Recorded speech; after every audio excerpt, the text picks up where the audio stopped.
आज की कथा में गुरुदेव प्रदीप मिश्रा जी ने एक खास उपाय बताया है जो कि सोमवार के दिन किया जाए। जैसे कि कल सोमवार के दिन कई जनों के पशुपति व्रत होंगे, एकादशी का अद्भुत संयोग हो रहा है और सोमवार का दिन तो अपने आप अद्भुत है ही।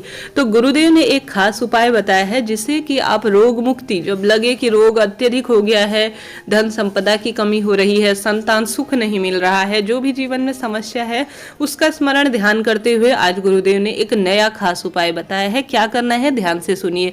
इसे समझने की बात है। गुरुदेव कहते हैं सबसे पहले यह जो है जो कार्य होता है, यह जो ओम बिंदु वाला उपाय है, यह उपाय सबसे पहले शिव महाकाल अर्थात उज्जैन के महाकाल में सबसे पहले होता है। वहां के हर एक व्यक्ति से पूछेंगे तो आप सभी को यही आंसर मिलेगा, यही बताएंगे कि यह ओम बिंदु वाला उपाय सबसे पहले वहां होता है।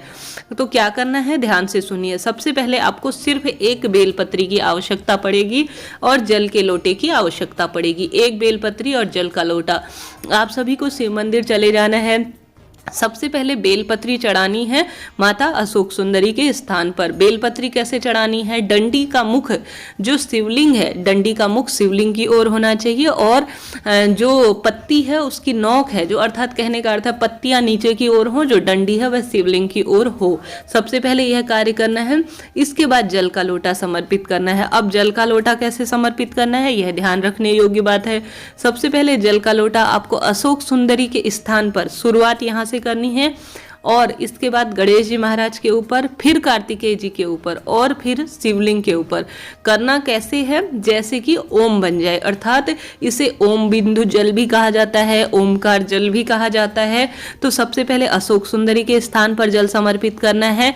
फिर उस अशोक सुंदरी के स्थान से लेते हुए गणेश जी महाराज के ऊपर समर्पित करते हुए, उसी धार को कार्तिकेय के ऊपर समर्पित करते हुए फिर शिवलिंग के ऊपर इसे समर्पित करना है। पूरा का पूरा जलपात्र यहीं पर समर्पित कर देना है। इस तरह से एक ओमकार का निर्माण हो जाएगा, अर्थात ओम बिंदु का जल हो जाएगा। ओम के रूप में, ओमकार के रूप में इसकी आकृति बन जाएगी इस जलधार की, और इसे समर्पित कर देना है महादेव के ऊपर पूरा जल का जो लोटा है। अब आप सभी को इस धार को अपने साथ, अर्थात इस जल को अपने साथ उठाकर ले आना है। जैसे मैं हमेशा ही कहती हूँ कि जल का पात्र कभी मंदिर से खाली ना लाएं। अब इस जल को आप सभी को घर ले आना है।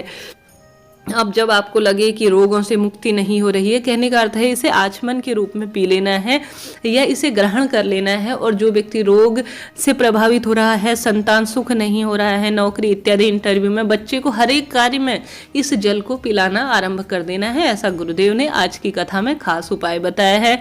महाकाल में सबसे पहले यह ओमकार जल बिंदु का प्रयोग किया जाता है। सबसे पहले प्रथम अभिषेक होता है महाकाल का, इसी तरह ओमकार जल के रूप में होता है। तो आज का यह उपाय था, एकादशी के दिन करिए। हालांकि इस उपाय को कभी भी किया जा सकता है, तो अपनी इच्छा अनुसार करिएगा। हर हर महादेव, जय श्री शंभू।